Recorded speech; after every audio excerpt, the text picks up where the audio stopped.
This book contains a full-page portrait of the devil. And according to legend, it was written in a single night by a man who made a deal with him. And that might not even be the most disturbing part. This is the Codex Gigas, also known as the Devil's Bible, the largest medieval manuscript ever created. A book so massive, it should not exist.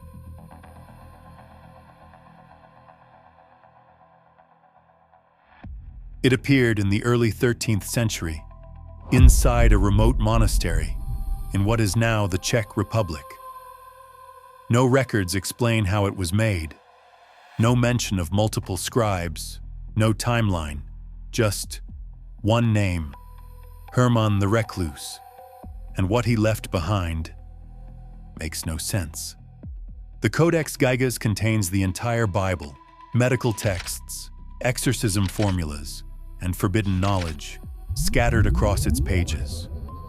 But one detail changes everything. Every single page was written in the exact same handwriting.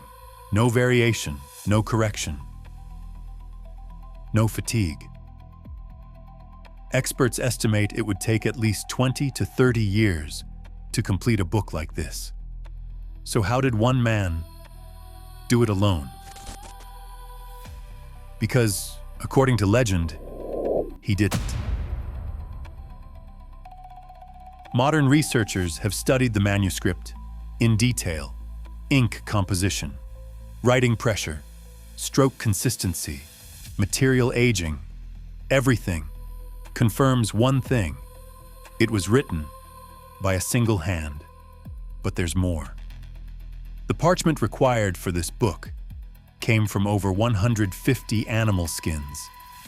The precision, the structure, the consistency, it's almost inhuman. There are several theories. Some believe Hermann spent decades in isolation, dedicating his life to this work. Others believe it was a symbolic religious act, a display of devotion. But the most famous theory is far darker. According to legend, Hermann was sentenced to death.